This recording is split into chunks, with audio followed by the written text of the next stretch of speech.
In this episode of the Charleston Women Podcast, we meet Alyssa Franco, the creative behind The Digital Touch, a visionary marketer who partners with Mount Pleasant Magazine, Charleston Women Magazine, and the Island Vibes to bring their stories to life through their social media. This is Charleston Women Podcast, where you can meet like-minded, strong, independent, professional, and inspiring local women. This is Charleston Women Podcast. Hello, and welcome to this episode of the Charleston Women Podcast. I'm Kim Russo, your host, and today we're joined by Alyssa Franco, the creative mind behind The Digital Touch, a Charleston-based digital marketing studio helping local businesses and brands stand out online. Alyssa works closely with Mount Pleasant Magazine, Charleston Women Magazine, and Island Vibes to bring their stories to life through social media. She's here to share insights on branding, web design, and how she's helped Charleston businesses shine one digital touch at a time. Alyssa, welcome to Charleston Women Podcast. I'm so excited to have you and talk about also how you helped the magazine. But first, can we get started on why you started The Digital Touch? Yes, Kim. Hi, I'm so happy to be here. Actually, The Digital Touch was kind of something that morphed into a life of its own. It was originally started just as like a side hustle. I had a full-time job as a real estate admin that I had been working at. And I started getting asked by my colleagues and other people that I knew to help them with their digital presence, just by helping them with social media or helping them create graphic design. And it was always something that I liked to do, but it was never something that I thought, oh, I could create a business out of until someone suggested it. And from there, it kind of grew and just became this great passion project of mine that I've been able to help small businesses grow online. And it's been, one of the greatest blessings I've had so far in my life. And if you would have asked me, 10 years ago, did I see myself owning a business or running a business? I would have said no. And that's kind of a jump to not have that creative background and just self-teach yourself that. So yeah, how did you teach yourself design? I always had like a keen eye. Like I like to do things graphically on graphic design. I was not an artist by any means, nothing like you or anybody else who had an art background, but I always liked to play around with graphic design and Adobe and Canva and all those other formats, let my creativity out in some way. And then when I started my business, I would take some graphic design courses or online mastery classes. It was really self-taught mostly. And I just kind of found a passion for it. And the fact that I was able to kind of have my creative brain and my strategic brain kind of work together in a marketing capacity was so unique to me because it like fed both parts of myself. It fed both parts of my soul, where I was so focused on, for the longest time, just climbing a corporate ladder, just kind of making sure that I was doing all the things, checking all the boxes, being that kind of millennial person that was just meant to grow in a corporate world. I never thought about like being creative in any way. So being able to do both and run a business is such a great thing. Yeah. And that's kind of a competitive edge, I would say, to have both the strategy and creative side too. I mean, from my own personal strengths, I started in design and had to really learn and push myself for the strategy, because without that, you've got nothing. You've got some. Yeah. So it's hard. Sometimes it's hard to like make that shift and to really be like, okay, well, that might be creatively, ingenious, but it's not going to really serve anybody any purpose.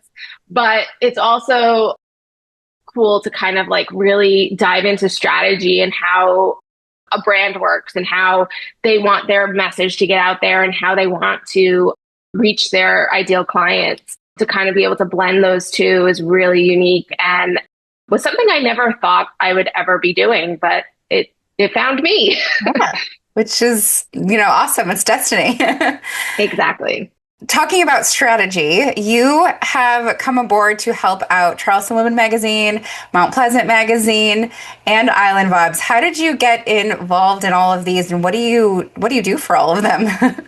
I had met with Stacy McLaughlin and Bill Macchio at numerous networking events, and we had kind of met and talked. And at the time, I was possibly interested in an internship because I was still growing and I wanted to get experience, and it just didn't work out at that time.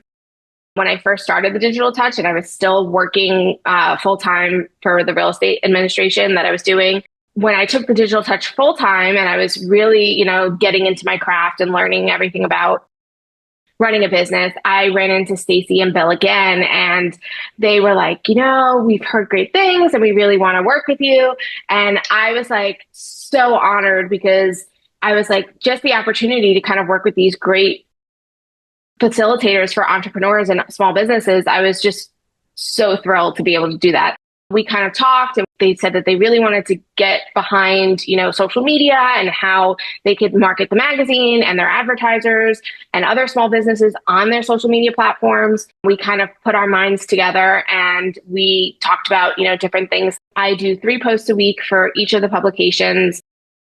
We kind of strategize on what we're marketing, whether it's small businesses, events happening around Charleston. Even though the magazine is digital, it's kind of just taking it to a whole new platform and allowing so many more people to kind of find it and appreciate it. It's really been a pleasure to be able to do that. And the creativity that has gone into each individual magazine. Each magazine is different.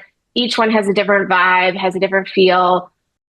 Charleston Women, now that Angel has become the editor-in-chief, has definitely done a little bit of an upgrade and really has fueled my creative juices in creating a different image and a different vibe altogether for that. It's just been a great journey, and I'm so excited to get to do it. In 1996, it was Southern Women to Women magazine. Now it's Charleston Women magazine. Charleston Women is all about strong, capable, confident, hardworking, nurturing, determined, dedicated, and inspiring women. Our readers are business owners, entrepreneurs, mothers, sisters, wives, and grandmothers. Pick up your copy of Charleston Women magazine at Charleston area Harris Teeters and Food Lions. Charleston Women magazine. We are Charleston Women. You're listening to or watching the Charleston Women podcast, where the pages of Charleston Women magazine come alive by introducing you to women from featured articles in Charleston Women magazine. How has it changed your business? Because, you said you were doing it to kind of start and get going. How has it impacted you and the Digital Touch? It has been a great blessing. By working with the magazine, I've gone to many events with the launch parties and stuff like that, and the best of parties. Being able to be around other entrepreneurs and other businesses has really made all the difference in my business. It's been such a great thing. Even if they don't work with me, it's just making those connections and really helping me grow and helping them grow. My business has grown so far from beyond just social media management and creation and content creation. Now I do websites, I do all different types of things. It's really helped me grow, and the Digital Touch has just become its own entity. That's something I say too. It's, being a part of the magazine isn't just being an advertiser, it's a whole community, and it's the events, and it's getting to meet people that you normally wouldn't on a day-to-day. And it's almost like a little club that we get to meet these other entrepreneurs that are having the same business problems or the same business wins and goals. And so I am right there with you. Exactly. You and I both do the same thing. We're both in Charleston. Mm-hmm. There's a lot of competition. What do you do to really stand out? And how do you look at competition? I really don't look at competition. I kind of look more into like collaboration. You and I have done this before. I've done it with so many other creatives. There's more than enough small businesses in Charleston for all of us. And we all kind of have our own different niches and different expertise. And I kind of feel like I don't want every piece of the pie. I want to share. A high tide raises all boats, kind of thing. And that's my philosophy. I can't do everything. Right. And I don't want to. So if I can, hand it off to somebody that I know is just as good and just as successful as I am and can handle that even better than I could, I'm more than happy to do that. We don't have that capacity to do everything. Charleston's a big town. Kind of a phrase that might be a little bit overplayed is collaboration over competition. And I'll just give you a little plug because I do a ton of website platforms and I do Wix, but I do not like Wix. And I know you are great at it and you are certified in Wix. Yes. So all the Wix goes to you.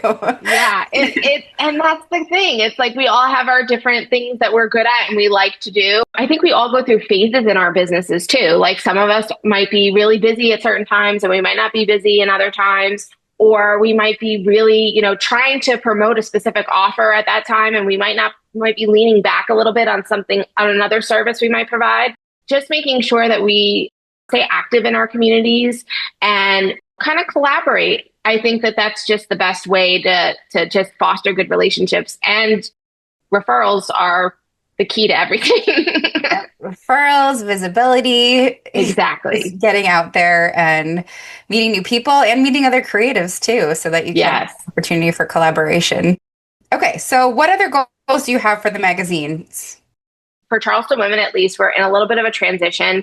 Things as far as really stepping up our brand identity and kind of really maintaining that across all of our social media and really upping engagement and all of that stuff to kind of grow followers, drive website traffic, make sure that the magazine is getting seen. That's really for all of the publications. You can find them anywhere. You can find them at your grocery store, you can find them at the bookstore, and you can find them on your computer. And just making sure that everybody knows, oh, hey, you can read this article or you can check out these events, and have an easy plug just to get through to that through social media is so important. Hopefully for Mount Pleasant Magazine and Island Vibes, we can kind of up that branding as well for those two publications also. Charleston Women, like I said, just went through that little shift. So I'm excited to see what happens next for the other two. Now on to you a little bit. You've got some cool offers. So tell me about Website in a Week. I launched this at the beginning of the summer, and it's been such a fun offering and so cool for me to get to do. I've worked on a couple of different Websites in a Week projects. Basically, it's for the small business that's looking to have their website visible, SEO friendly, mobile optimized, everything kind of done for you in 1 week. And it's so great because so many people come to me and they're like, oh, well, the website is so overwhelming. And so there's so many different things that I don't know what to do. I don't know if I should add this. I don't know how to copyright. I don't know how to, include SEO. And I kind of just say to them, well, start with all your brand assets. So if you have everything for your brand ready to go, then we can accomplish your website in a week. That is really the key. And getting to work with all these small businesses to really launch their site and their presence online has been awesome. Getting everything done quickly and effectively is best case scenario by far.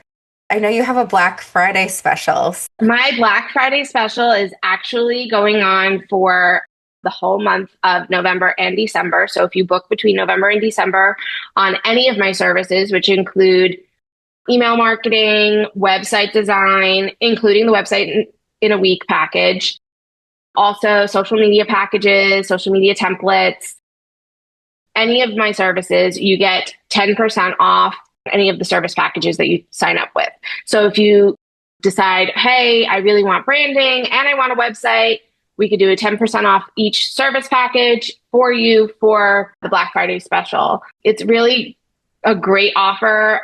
I do a bunch of different offers throughout the year, but the Black Friday one is really special. You mentioned email marketing. How does that strategy work into branding and social and website? Yes, that's such a great question. I get asked it all the time, and it's my favorite thing to answer because I feel like email marketing kind of gets the short end of the stick. So many people are like focused on social media and focused on their website, but they forget that they need to have those soft touches and they need to, make sure that their brand and everything is cohesive across everything. Mm-hmm. So if you're doing email campaign or something along those lines, you want to make sure that it matches your website and your social media and your brand. My email marketing, I offer different packages for that. from just a monthly newsletter to if you're doing a promotion and you want multiple emails to go out in the month to promote a special offer.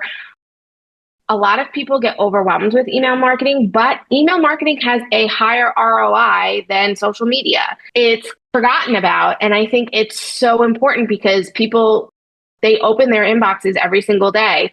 And with social media, they just keep scrolling. When they're opening your email, it's usually intentional and they're usually interested in what they're looking at. I like to remind my clients about it and make sure that they kind of know it's important to stay connected to your sphere. It's important to market yourself. And it's important to make sure that your brand is cohesive across all platforms.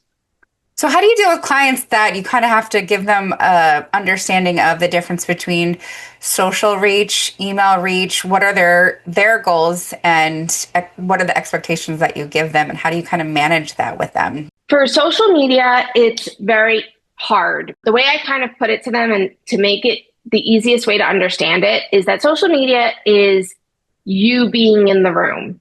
If you're not in the room, nobody knows about you. First thing people do when they're looking up a new business or looking up a person that they want to work with is they look you up on Google. And then the second thing they do is look you up on social media. So if you don't have a social media presence or you haven't posted in a month or you don't post consistently, people wonder, oh, well, are they still in business? Are they still doing this job? Do they still have a client base? Social media doesn't necessarily translate to sales. It just translates to building that kind of connection with your client base. Whereas email marketing usually has a specific purpose. You're either selling a specific thing or you're signing up for a newsletter because they're giving you a freebie or some sort of lead magnet that kind of attracts them to you. And you build on that and you build that relationship by emailing them every month or every week. And that can translate eventually to a sale because they are specifically looking to work with you because they've already taken the step to sign up for your emails. That's kind of where I kind of try to make that differentiation with my clients because it can get confusing and a lot of people don't realize the value of email marketing and the value of social media. They're totally different. Yeah, that's a great way to kind of break it down and simplify it and makes a lot of sense. It was great having you on here. I just want to know, how do people find you? Can they DM you on Charleston Women, on Mount Pleasant? Yeah, definitely. You can reach me on the magazine social medias, but my social media is the Digital Touch CHS. That's my Instagram handle. And then my website is thedigitaltouchchs.com. You can fill out a form, all of that stuff, all on my social media. I have links to, if you want to get on my newsletter, all of that is all readily available on my social media or on my website. Yeah, I'd love to hear from everybody. And I'm always open to collaboration too. Yeah. So when they get to your website, do you have a booking form or how did they get a free consult? How does that work? Yes. So I have a link for them to book a free discovery call with me. I do that all the time. We could talk about any kind of strategy you're looking to kind of get into, learn more about my different packages, learn more about me. I'm always open for just a chat and just kind of getting to know you and your business. And even if you just want a business bestie to help cheer you on from the sidelines, I'm here for it. I love that. Well, Alyssa Franco from The Digital Touch, thank you for taking the time to join us today on Charleston Women Podcast. And I'm your host, Kim Russo. Thanks, Kim. Thanks for spending time with Charleston Women Podcast. Please like us and follow us on whatever platform you're using to access Charleston Women Podcast.